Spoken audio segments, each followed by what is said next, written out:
एक गांव में पारो नाम की एक गरीब विधवा रहती थी। उसका एक पुत्र था। वह इतनी गरीब थी कि उसके घर में 4 बर्तन भी ढंग के नहीं थे। लड़का अभी छोटा था। पारो ने बड़े प्यार से उसका नाम नसीब सिंह रखा था, मगर वह इतना बदनसीब था कि उसके पैदा होने के कुछ समय बाद ही एक बीमारी से उसके पिता की मृत्यु हो गई। पारो घरों में चौका बर्तन आदि करके उसे पाल रही थी। उसे पक्का विश्वास था कि नसीब सिंह बड़ा होकर उसके सारे संकट दूर कर देगा और उसका बुढ़ापा चैन से गुजरेगा। इसी आस में रात दिन मेहनत करके वह अपने बेटे को पाल रही थी। नसीब सिंह था तो छोटा, किंतु समझदार बहुत था। संयम और धीरज की उसमें कोई कमी न थी। किसी भी बात को गहराई तक जानने की उसमें प्रबल उत्सुकता रहती थी। एक दिन उसने अपनी माँ से पूछा, माँ, हम इतने गरीब क्यों हैं? ये सब तो ईश्वर की मर्जी है बेटे। दुखी स्वर में पारो ने कहा, सब नसीब की बात है।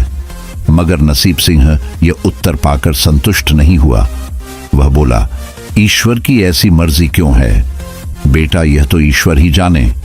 अगर ईश्वर ही जाने तो ठीक है, मैं ईश्वर से ही पूछूंगा कि हम इतने गरीब क्यों हैं। बताओ माँ, बताओ कि ईश्वर कहाँ मिलेगा। पारो तो वैसे ही परेशान रहती थी। उसकी बातों से उकताकर उसने कह दिया, वह जंगलों में रहता है, लेकिन तुम वहां न जाना। लेकिन नसीब सिंह ने दिल ही दिल में उसी क्षण इरादा बना लिया कि वह ईश्वर को ढूंढेगा और पूछेगा कि आखिर हम इतने गरीब क्यों हैं। एक दिन वह जंगल की ओर चल दिया। जंगल घना और भयानक था। चलते चलते नसीब सिंह बुरी तरह थक गया, मगर भगवान की परछाई भी उसे दिखाई नहीं दी। अतः वह थक हार कर पत्थर की एक शिला पर जा बैठा और सोचने लगा कि भगवान तो यहाँ कहीं नहीं है, आखिर गरीबी दूर कैसे हो। तभी संयोगवश मृत्युलोक का भ्रमण करते करते शिव पार्वती उधर ही आ निकले। उन्होंने बच्चे को वहां बैठे देखा तो उन्हें बड़ा अचरज हुआ कि यह अबोध बालक इस बीहड़ जंगल में बैठा क्या कर रहा है। भगवान शिव ने बालक से पूछा, तुम कौन हो बालक, और इस जंगल में बैठे क्या कर रहे हो? मैं ईश्वर को ढूंढ रहा हूं। ईश्वर को? पार्वती चौंकी और पूछा, मगर क्यों? ईश्वर से तुम्हें क्या काम है? मैं उनसे पूछना चाहता हूं कि हम इतने गरीब क्यों हैं? दूसरों की तरह हम पर भी भाग्य की कृपा क्यों नहीं है? निर्भीक सिंह ने निर्भीकता से उत्तर दिया। मां पार्वती और भगवान शिव उस बच्चे का साहस देखकर बहुत प्रसन्न हुए। मां पार्वती तो करुणा की सागर है। उन्हें उस बच्चे पर बड़ी दया आई और भगवान शिव से मुखातिब होकर बोली, प्रभु, इस बालक का कुछ कीजिए। हम कुछ नहीं कर सकते पार्वती, क्योंकि इसके भाग्य में यही सब लिखा है। भाग्य देवता के लेख के अनुसार इसे ऐसा ही जीवन भोगना है। नहीं नहीं स्वामी, आपको कुछ करना ही होगा। मां पार्वती हठ करने लगी। जिद न करो पार्वती, यदि हम उसे कुछ दे भी देंगे तो वह इसके पास नहीं रुकेगा। इसे वैसा ही जीवन जीने दो जैसा भाग्य देव चाहते हैं। नहीं प्रभु, इसकी गरीबी दूर करने के लिए आपको इस पर कृपा करनी होगी। जब मां पार्वती जिद करने लगी तो भगवान भोले शंकर ने बच्चे को एक हार दे दिया। हार पाकर नसीब सिंह बहुत प्रसन्न हुआ और खुशी खुशी अपने घर को चल दिया। मां पार्वती संतुष्ट थी कि उन्होंने एक अबोध बालक की मदद की और अब उसके दिन सुख से कटेंगे। लेकिन त्रिकालदर्शी भोले बाबा जानते थे कि यह हार उसके पास रहेगा ही नहीं। चलते चलते नसीब सिंह के पेट में अचानक दर्द उठा और वह शौच के लिए इधर उधर देखने लगा। उसने भगवान शिव का दिया हार पत्थर की एक शिला पर रख दिया और झाड़ियों के पीछे चला गया। तभी एक चील कहीं से उड़ती हुई आई और उस हार को उठाकर उड़ गई। अरे मेरा हार! सब कुछ भूलकर लड़का चील के पीछे भागा, मगर कब तक वह चील का पीछा करता, कैसे पकड़ता उसे। एक आध बार पत्थर उठाकर उसने चील को मारने की कोशिश की, किंतु चील अधिक ऊंचाई पर थी। कुछ ही पलों में चील उसकी नजरों से ओझल हो गई तो वह बड़ा दुखी हुआ और रोते रोते अपने घर की ओर चल दिया। घर पहुंचकर उसने मां को सारी बात बताई, मगर पारो को उसकी बात पर बिल्कुल भी विश्वास नहीं हुआ। हाँ, उसकी बात सुनकर थोड़ी सी उदास अवश्य हो गई, लेकिन नसीब सिंह मां की उदासीनता देखकर हतोत्साहित नहीं हुआ। उसने मन ही मन निर्णय लिया कि वह कल फिर वहीं जाएगा और भगवान शिव पार्वती को अपनी विपदा सुनाएगा। उसका विश्वास था कि भगवान शिव उस धूर्त चील को अवश्य ही दंड देंगे। भगवान शिव ने पार्वती से कहा, देखो, उसके पास कल वाला हार नहीं रहा। उसे एक चील ले उड़ी है और दूसरा हार पाने व उस चील को दंड दिलवाने की इच्छा लिए वह लड़का आज फिर आया है। पार्वती देवी ने फिर भगवान शिव से प्रार्थना की, आप चाहे चील को दंड दें या न दें, किंतु इस लड़के की सहायता करके इसकी निर्धनता दूर करें। हम अब कुछ नहीं कर सकते देवी। यदि तुम जिद करती हो तो हम ब्रह्मा से कहते हैं, वही इस बालक की कुछ सहायता करेंगे। कहकर भगवान शिव ने ब्रह्मा जी को बुलाया और सारी बात बताकर आग्रह किया कि आप ही इसकी कुछ मदद करें। तब ब्रह्मा जी ने लड़के को हीरे की एक अंगूठी दे दी। लड़के ने अंगूठी जेब में रखी और खुशी खुशी अपने घर चल दिया। उसने सोच लिया था कि वह अब एक पल के लिए भी अंगूठी को अपने से अलग नहीं करेगा।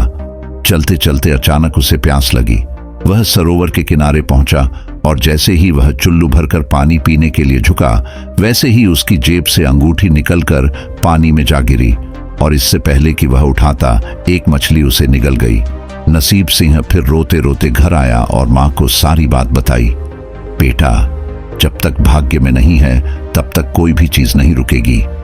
मां ने उसे दिलासा देते हुए कहा, जब भाग्य देवता खुश होंगे तो मिट्टी भी सोना बन जाएगी, मगर इस प्रकार किसी के देने से हमारी गरीबी दूर नहीं होगी। उसे समझाकर मां अपने काम में लग गई, मगर नसीब सिंह भी हार मानने वाला नहीं था। उसने मन ही मन सोच लिया था कि वह कल फिर जाएगा। तीसरे दिन वह फिर जा पहुंचा। शिव और पार्वती उसका यह साहस देखकर बहुत खुश हुए। शिव जी ने इस बार ब्रह्मा जी के पास जाकर बात की कि वह लड़का तो बड़ा साहसी है, इसका कुछ उद्धार किया जाना चाहिए। तब ब्रह्मा जी ने सलाह दी कि हमें भगवान श्री हरि के पास जाना चाहिए, वही इसका कोई हल बताएंगे। अतः वह श्री हरि के पास जा पहुंचे। पूरी बात सुनकर भगवान विष्णु ने नसीब सिंह को कुछ हीरे दिए। हीरे पाकर वह बहुत खुश हुआ और इस बार बिना कहीं रुके उसने सीधे अपने घर जाने का निश्चय किया, क्योंकि 2 बार उसकी चीजें खो चुकी थी। जब वह घर पहुंचा, मां घर पर नहीं थी। अतः नसीब सिंह ने हीरे एक लोटे में रखकर कोने में छिपा दिए और मां को ढूंढने निकल पड़ा। वह मन ही मन सोचने लगा कि अब मां को किसी के घर काम करने की क्या आवश्यकता है, अब तो वह भी अमीर बन गए हैं। उधर पीछे से चोर उसके घर में घुसे और जो भी सामान हाथ लगा लेकर भाग निकले। उस सामान में लोटा भी था जिसमें हीरे रखे थे। जब वह मां के साथ वापस आया तो देखा कि हीरे गायब थे। इतना ही नहीं, घर का दूसरा सामान भी गायब था। अब तो उसकी मां को बहुत गुस्सा आया। वह बोली, क्यों मुझे नई नई कहानियां सुनाकर पागल बनाता जा रहा है। सारा दिन आवारा की तरह इधर उधर भटकता रहता है और शाम को पिटाई के डर से कोई नई कहानी सुना देता है। मां की डांट सुनकर लड़का रोने लगा।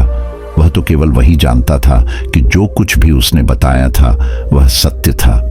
डांट खाकर लड़के की हिम्मत और बढ़ गई और अगले दिन वह फिर उसी स्थान पर जा पहुंचा। भगवान भोले शंकर सोचने लगे कि इस पर इतनी मुसीबतें पड़ी, लेकिन इसने हिम्मत नहीं हारी। इससे वह बहुत प्रसन्न हुए और भाग्य देवी के पास जाकर बोले, यह लड़का बहुत ही साहसी, हिम्मती और धीरज वाला है। ऐसा व्यक्ति अभागा नहीं हो सकता, इसे कुछ दे दो। आज्ञा पाकर भाग्य की देवी ने नसीब सिंह को सोने का एक सिक्का दिया। सिक्का लेकर नसीब सिंह खुशी खुशी अपने घर को चल दिया। जब उसने घर जाकर वह सिक्का अपनी मां को दिया तो उसकी मां बहुत खुश हुई। अब क्योंकि उन पर भाग्य देवी की कृपा हो गई थी, अतः सारे काम ही अपने आप शुभ होने लगे। दूसरे दिन ही एक मछली वाला उसके गांव में मछली बेचने आया तो लड़के ने वही सिक्का देकर मछली खरीद ली। उसकी मां ने मछली का पेट चीरा तो वह अंगूठी निकली जो ब्रह्मदेव ने उसे दी थी और जो उसकी जेब से तालाब में गिर गई थी। मां ने अंगूठी संभाल कर रख ली और नसीब सिंह से बोली, जा बेटा, जंगल से थोड़ी लकड़ियां ले आ, आज घर में ईंधन बिल्कुल नहीं है। लड़का कुल्हाड़ी लेकर जंगल की ओर चल दिया। वहां जाकर जिस पेड़ पर लकड़ी काटने के लिए चढ़ा, वहां उसी चील का घोंसला था जो उसका हार उठाकर ले गई थी। लड़के ने देखा कि चील कहीं आसपास नहीं थी। नसीब सिंह ने अपना हार उठा लिया और जो भी थोड़ी बहुत लकड़ियां पेड़ के आसपास पड़ी थी वही उठाकर घर की ओर चल दिया। मां हार पाकर बहुत खुश हुई। अब तो देखते ही देखते उनके दिन बदल गए। घर में किसी चीज का अभाव नहीं रहा। फिर ईश्वर की कुछ ऐसी करनी हुई कि जो चोर उसके घर से हीरे चुरा कर ले गए थे, उन्हें सपने में महादेव ने चेतावनी दी कि जो हीरे उस लड़के के घर से चुरा कर लाए थे वे तुरंत वापस कर दो, वरना तुम्हारा सर्वनाश कर दूंगा। चोर उसी दिन हीरे उसके घर पर दे गए और अपनी गलती के लिए माफी भी मांगी। इस प्रकार उस अभागे का भाग्य चमक उठा। अब उसके घर में किसी चीज की कमी न थी और उनकी गरीबी सदा के लिए समाप्त हो गई।